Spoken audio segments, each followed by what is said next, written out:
Welcome back to another designer profile video, and in this video we're looking at the work of Pithydoctorg, and here we are at Bragg Highlands, which is what I think is probably his best course, his World Cup entry from last year. Now with this course and with much of Dan's work, what we're going to look at is land movement, both big and small. He works off that really well, particularly using, on this course we're looking at clever surfacing, so use of the fringe trick, which has in my mind never been done better. The whole designs, which are really careful, well thought out and innovative, and then also it's really interesting where he's put light rough to accentuate the land movement that he's got. Now the holes are all designed with that land movement in mind, so you can see from the plot itself we've got some really big land movement going on in the fairways. You've got interesting fairway shapes and contouring that you won't really see on many other courses. Interesting use of light rough, and where that's put is really carefully and thoughtfully done, even if it might look different to what you're used to.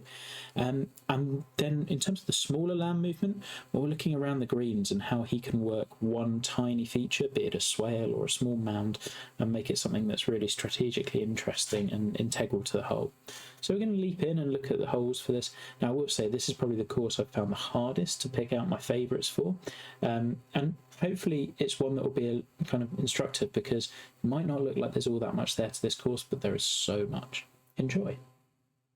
So as with so many of these great courses, the first hole really introduces the big features. You can see sweeping light rough everywhere, big land movement, and just the one bunker off the fairway. So there's only 26 bunkers in total, I think, and the one on the right hand side of the fairway guards your ideal line into the green, both in terms of angle and the flatter portion of the fairway if you can find it. If you bail out to the left, you're potentially in light rough. As you can see from this green, that spine protects the pin. You've got a little bit of a helping backstop, but it's more accessible if you're on the right hand side. So bailing out off the tee, not really the best option. We're going to cheat and pick two par 3s, both on the bluffs and have idyllic spots. The first of them is requiring a longer shot with a little bit of ground game help from the left hand side. You can see the green fringe helping us as well. And it's sort of a Cape style green, although you do have that little kicker slope to feed balls down to that right hand pin. This requires a carefully judged approach shot. You want to leave it short, and it's really a very precise shot for such a long approach. Now again, it was tricky to limit myself to just one par 4, but I'm going to do it and take the fourth, because I think this is one of the most interesting uses of land movement. It's an uphill drive, so you can't see over the rest of the fairway, and your choice is really whether you want to lay up to that flatter spot or hit driver. Potentially you see the fairway shrinking down, ending up in heavy rough or light rough.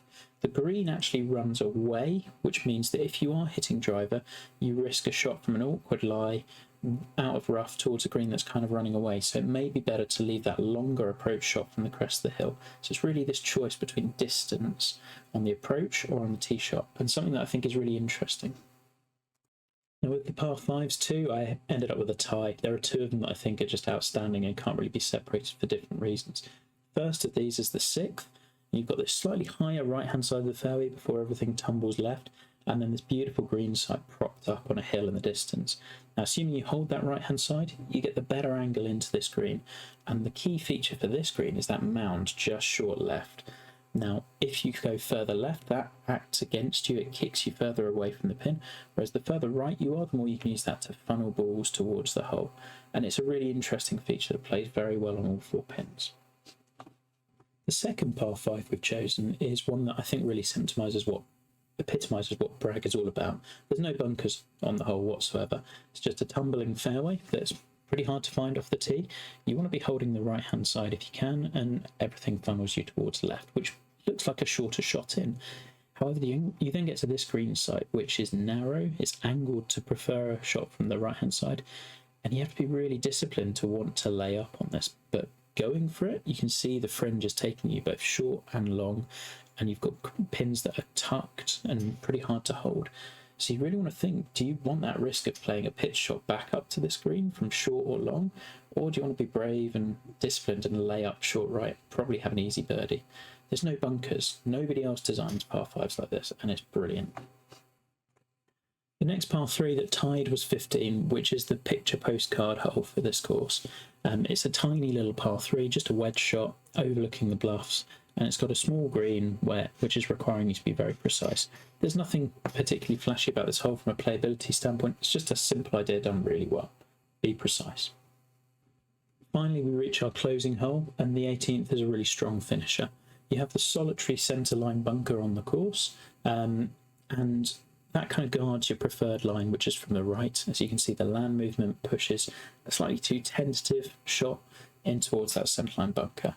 You then got this skyline green raised up above the bluff, so you're hitting a final approach shot into kind of infinity look. It's quite a big green, and it's a bit more receptive than some of the others with fewer micro contours. So you've got a good shot at a birdie if you put a good drive down there. A really worthy finishing hole. And so, leaping back into the designer, what are the things that you can take from this? Well, kind of as we saw at Catafate, you've got a lot of parallel holes, and just because that's the case doesn't mean it's uninteresting. This is certainly something I could do a bit more. I tend to prefer routing in triangles, but these all play really interestingly, and you don't notice that they're in parallel, in part because it's not simply going back and forth with greens and tees all in one line, and secondly because the natural land movement's so spectacular that that's really what's taking your attention. Now, other things you can learn from this, well, if you're going to do fringe trick, this is the blueprint, this is how you do it, and you do it for not really running the ball onto greens as much as helping the ball bounce onto them. So with this, it's kind of allowing that ground game to really work, rather than, as we know, the ball will just get caught up in this fairway, and it allows you not to have to be so extreme with the land movement. And what Dan really wanted with this course was ground game to work. Now, that then brings us to the rest of the surfacing. You see the light rough that looks, I guess, kind of haphazard potentially. In actual fact, that's because the land movement's so severe, you don't want to bounce off into heavy rough every single time. And so he was really thoughtful about where you were likely to land, where you were likely to roll off into. And light rough isn't such a big penalty. You're looking at 90 to 95% most of the time, if not to 100. And you can still hit good approach shots with that. And actually, light shots out of the light rough, likely having less spin with the sort of ground game that we're looking for and bouncing the ball onto greens, it's a perfect decision that really kind of complements what he was doing. Now, other things you can bear in mind, these little bits of land movement. When you see a feature like this on the green, work back, look back at the rest of the hole, work out how that's interacting with different angles. For this pin, for example, well, we're coming over that pretty much regardless, whatever. However, we do have a backstop from this side. If we do manage to take it down this side, well, we've got a wedge shot in probably just over this towards a little bit of a backstop. Coming in from this side, we might be able to get around it a little bit, but you're kind of looking at a longer approach shot, landing it into that spine, rolling it over. It's tougher. So those little features may look small, but there's a real reason to why they're there. I think the other thing I'd look at with this is just creativity. Like holes like 9, where you've got no bunkers, pick out really from this course the bunkerless holes. Look at what makes them special. 7's a great example. You've got a mound in front of the green, meaning that you're blind if you're ending up left. Again, your high side is on the right. You also want to think about how much you've got in. You've got a spine at the front, which kind of bisects the green. There's loads to bear in mind with that one.